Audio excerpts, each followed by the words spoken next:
Hello and welcome to the AfricaEcoRace 2016. It's Thursday the 7th of January and we are 10 days into our rally raid pilgrimage from Monaco through Morocco and Mauritania to Dakar, Senegal. Today may just prove to be the most difficult day as we travel further south. Now we're in the southwest corner of Mauritania, deep in the heart of the Sahara Desert, where the dunes are getting bigger and softer.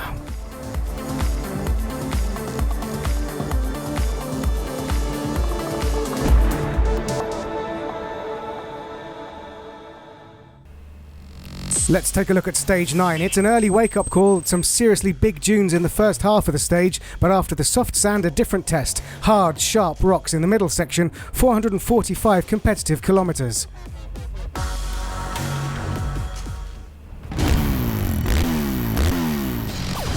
Now, the spirit of the AfricaEcoRace is one of camaraderie, teams helping each other every day with a common goal to finish the rally. With the 6th quickest time on stage 4, Jean-Louis Blancpain is a contender, but 2 days ago it looked like his rally was over. He says, at the start of this afternoon's stage, kilometre 3.4, the engine broke. I broke the cylinder almost in half. The relay truck brought me back, and I'm going to find a solution with Martin Fontaine to find an engine and repair the bike. My hopes of finishing this race are slipping away, you could say. Les espoirs de finir la course, ça me nuise, on va dire. Fellow Belgian Martin Fontaine, the boss of Team EAO, running bikes for Christine Steinkraus and Gabriel Paflutz, stepped in to help and supplied him with a new engine. We found a solution. Let's hope it works. We took out my engine, took out their engine, and we've had to remount the new engine in my bike. So an engine change, which is allowed in the regulations, but it does mean a long night for the mechanics. They did eventually finish in the early hours of the morning, just in time for Jean-Louis to restart the rally. The joy was short-lived, however. In the very difficult terrain of stage 8, Jean-Louis had a serious crash, breaking his leg and retiring from the rally. We wish him well.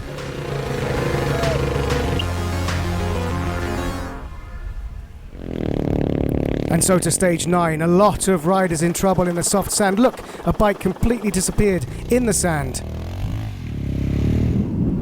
That's Norbert Dubois out, walking along the dunes with technical problems, electrical problems on his bike. Oh, what a disaster for Anastasia Nefontova. A broken clutch means her hopes of being on the podium this rally are practically over. She loses second position overall and has to be shipped back to the bivouac in a helicopter.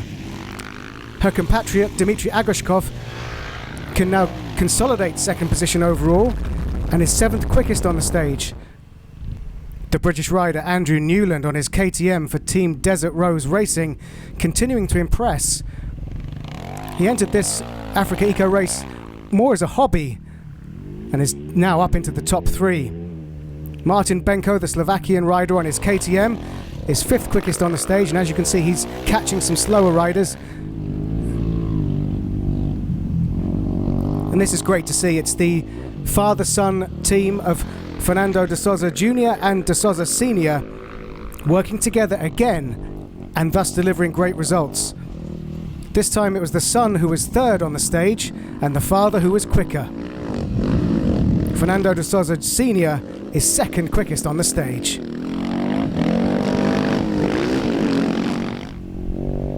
But this man, once again, is the stage winner. Per Anders Ullevalseter, finding the right balance of navigation and speed and caution Even he getting stuck in the dunes from time to time, but he was 15 minutes quicker than anybody else on the stage. This stage was incredible. So many roads today was invisible. So I think there is somebody making some mistakes today. I also made a few, but not so many. So I'm very happy. He should be happier. A superb performance again from De Souza father and son team, second and third. But as usual, the stage winner is the Norwegian legend.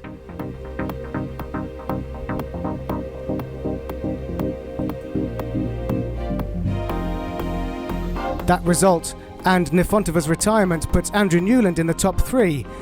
But that lead for Olav Alseta is 5 hours, 24 minutes. I think he's got this in the bag.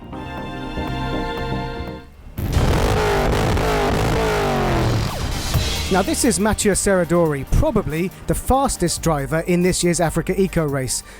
At 36 years old, the Frenchman has some experience in rally raid, first in bikes with 3 South American Dakar, but he drives a buggy in the Africa race with a single ambition to lead his solo project to victory at Lac Rose, Dakar. He says, "We're really fond of the Africa race, it's a really tough one.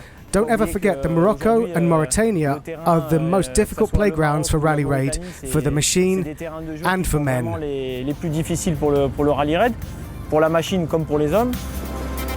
But so far for Mathieu, the Africa race has been a jinx.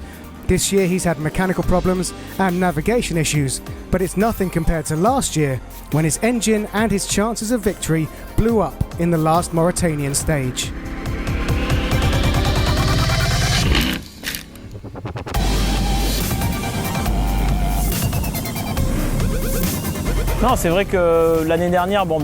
Talking about last year, he says, "We were leading the rally 17 minutes ahead before the last stage and the engine broke 500 meters from the finish line. I thought we could do something. I never give up easily. I believed we could do it till the end, but unfortunately, motorsport is about mechanics and we know it. I think I put this bad day behind me and we managed to rebuild a good project, a good team." He says, "I have one of the best co-drivers, Didier Hackett. He's alongside me in the car for 2 years now.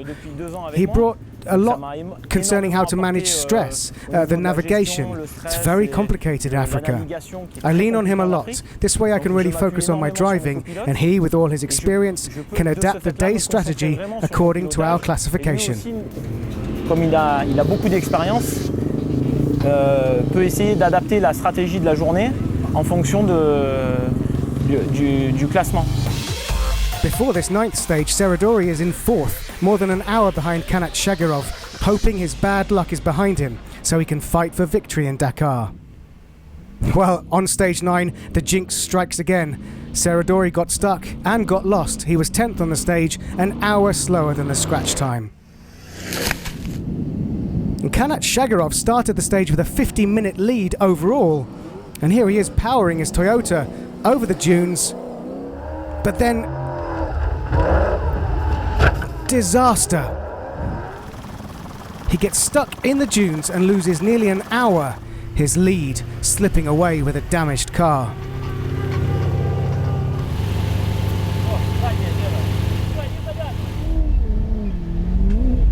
A good stage for Pascal Thomas. And as you can see, he's passing stricken bikes and cars at every dune. He's leapt into 2nd overall and only 8 minutes behind Shagarov now.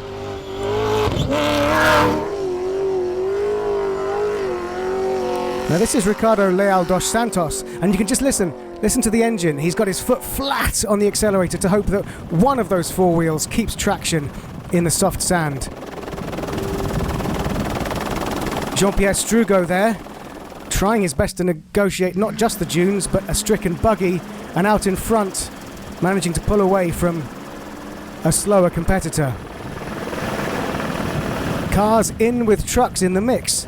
That's Patrick Martin in his Volkswagen buggy, doing extremely well to be 2nd placed on the stage. But the stage winner, over 8 minutes quicker than Patrick Martin, showing experience and speed, is last year's winner, Jean-Antoine Sabatier. He wins the stage. He says the goal was to drive without any trouble, and it went well in the dunes. We saw many of the favourites stuck.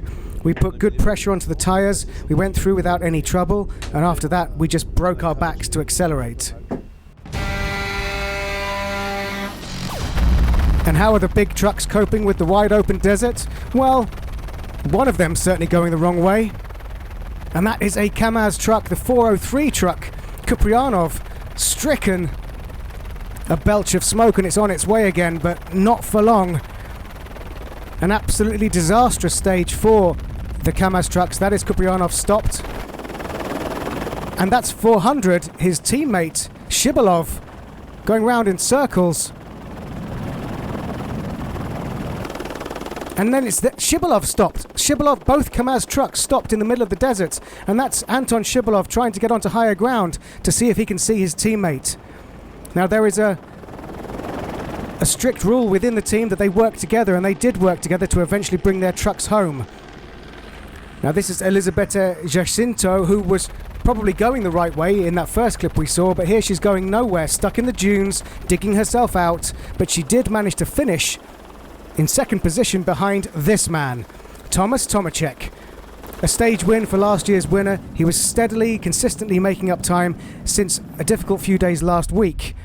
Without an assistance truck, he's fixing the truck himself every night, but he made it safely across the dunes. We had one puncture, like usual, on first 100 kilometers, and then we have to go slowly because we have not so much spare tires. But very, very good. The dunes were very soft and quite difficult, and nice stage, and on the end very fast. So a dramatic day out in the dunes, a superb stage for the buggies, especially AMD Rally Team with 4 in the top 10. Last year's winner shows his class with a problem-free stage win.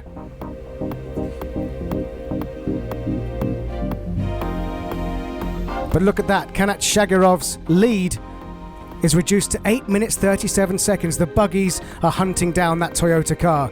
Will his lead disappear further? Find out tomorrow.